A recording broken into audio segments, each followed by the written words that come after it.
Welcome to the Real News Network. I'm Greg Wilpert in Arlington, Virginia. Julian Assange recently lost a court bid to have his upcoming February 2020 extradition hearing postponed.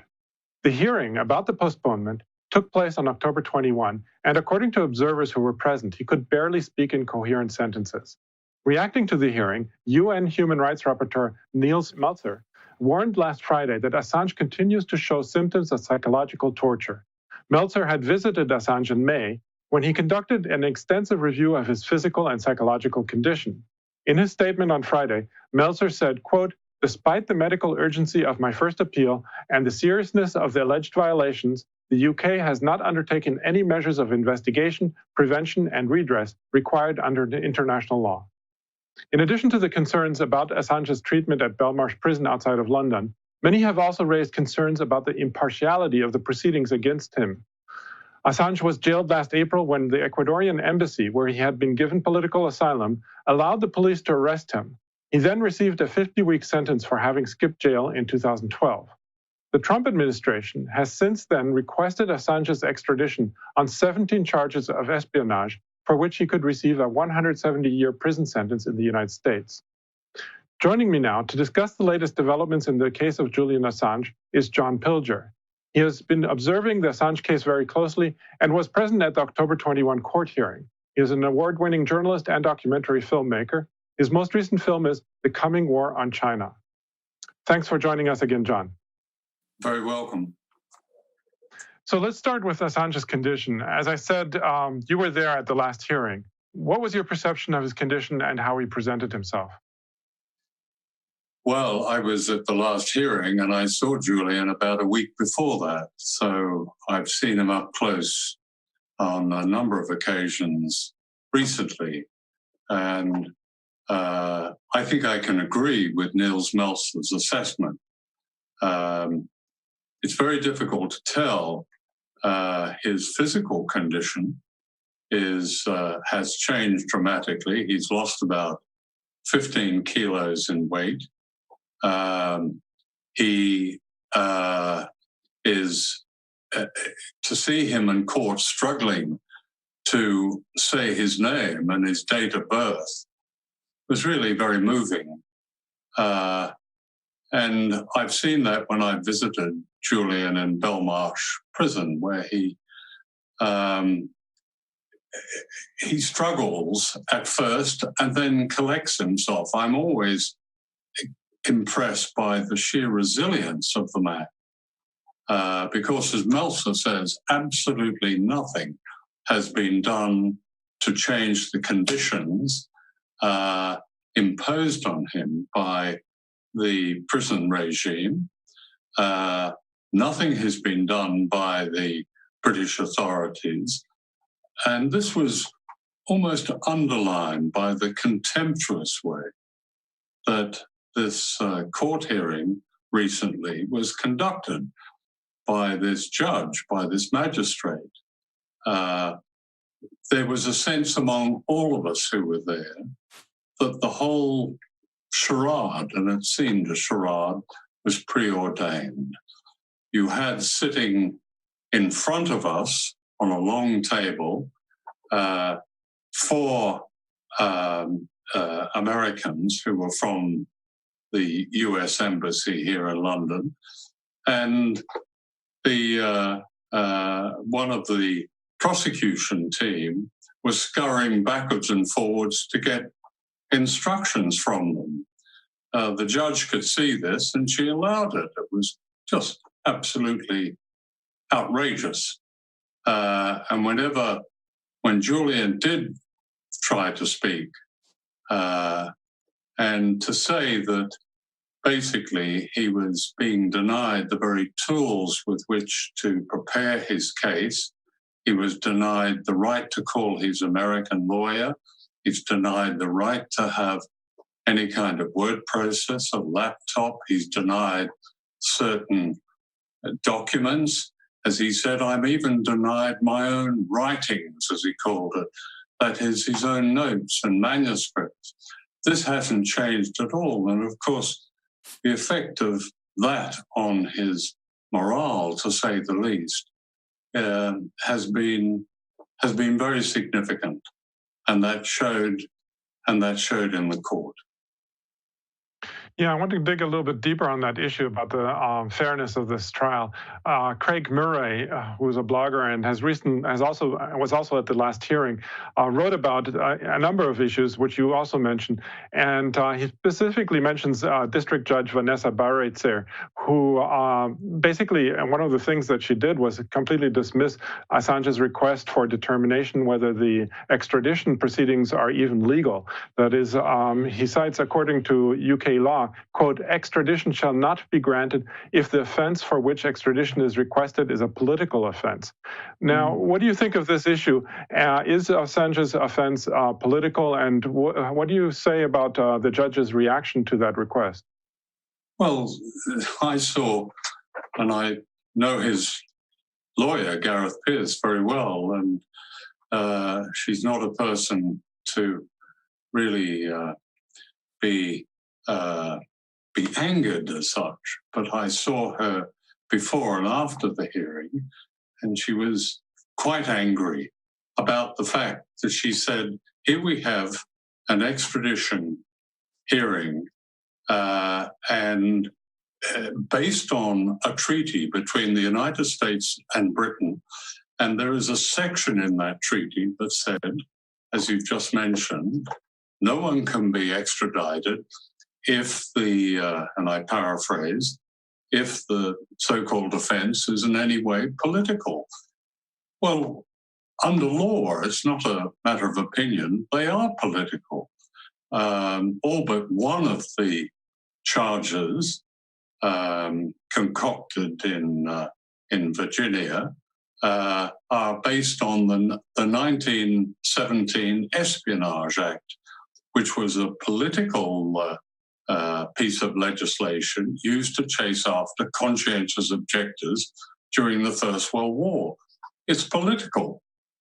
There is no charge, there is no basis, no foundation for allowing these extradition proceedings to go forward. And almost perversely, the judge seemed to, if not acknowledge that in her contempt for the proceedings.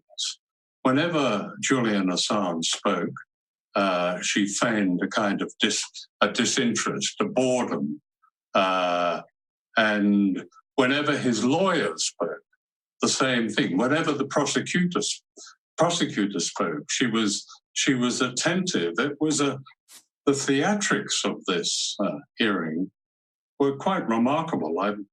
I've never seen anything like it.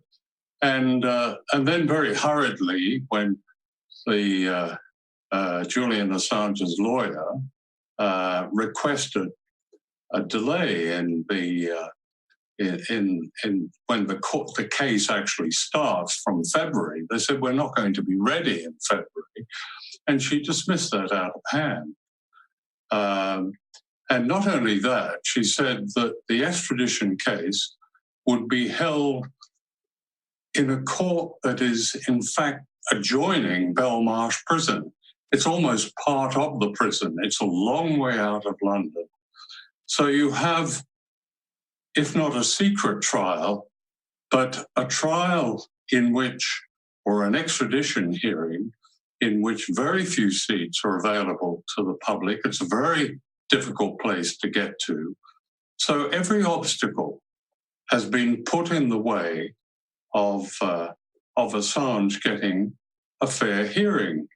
And I can only repeat, this is a publisher and a journalist, convicted of nothing, charged with nothing in Britain, whose only crime is journalism. That may sound like a slogan, but it's true. They want him for exposing the kind of outrages, war crimes, Iraq, Afghanistan, that journalists are supposed to do. Right. Finally, I want to ask you also about the support that Assange seems to have been getting or not getting. It seems that the media organizations that benefited tremendously from Assange's work are hardly mentioning his case, let alone supporting him. Also, human rights groups such as Amnesty International have urged the UK not to extradite Julian, but they haven't elevated the case. I just looked it up. They haven't elevated to the status of a campaign as they do for political prisoners normally. How do you explain this lack of concern among the media and human rights groups for Assange's situation? Because so many human rights groups are deeply political. Amnesty International never made Chelsea Manning a prisoner of conscience, a really disgraceful thing. Chelsea Manning, who was effectively tortured in prison, and they haven't, as you say, they haven't elevated Julian's case. Why? Well, they're an extension. They're an extension of an establishment that is now almost systematically coming down on any form of real dissent. In the last 5-6 years, the last gaps, the last bolt holes, the last spaces in the mainstream media for journalists, for maverick journalists, for the likes of Assange, and not only Assange, for the likes of people like even myself and others, have closed. And the mainstream media, certainly in Britain, always held open those spaces. They've closed. And there is generally, I would think, a fear right throughout the media, a fear about opposing the state on something like the Assange case. You see the way the whole obsession with Russia has consumed the media with so many nonsensical stories. The hostility, the animosity towards Julian, my own theory is that his work shames so many journalists. He does what journalists ought to have done and don't do anymore. He's done the job of a journalist. That's can only explain it. I mean, when you take a newspaper like The Guardian, which published originally the WikiLeaks revelations about Iraq and Afghanistan, they turned on Julian Assange in the most vicious way. They exploited him for one thing. A number of their journalists did extremely well with their books and Hollywood scripts and so on, but they turned on him personally. It was really one of the most it was one of the most unedifying sights I think I've ever seen in journalism. The same thing happened on the New York Times, and I can only surmise the reason for that is that he shames them. We have a desert of journalism at the moment. There are a few who still do their jobs, who still stand up against establishment power, who still are not frightened, but there's so few now. And Julian Assange is totally fearless in that. He knew that he was going to run into a great deal of problem with the state in Britain, the state in the United States, but he went ahead anyway. That's a true journalist. Okay. Well, we're going to have to leave it there for now, but of course we're going to continue to follow his case as we have been since the beginning. I was speaking to John Pilger, award-winning journalist and documentary filmmaker. Thanks again, John, for having joined us today. Very welcome, Greg. And thank you for joining the Real News Network. Hey everyone, my name is Arud Sheikh, and I'm the Development Campaign Manager at the Real News Network. If we're going to stand up to the corporate elites, then we need your help to make people-powered media. And that's why I'm asking you to please donate to the Real News Network. And while you're at it, hit the subscribe button. Thanks so much.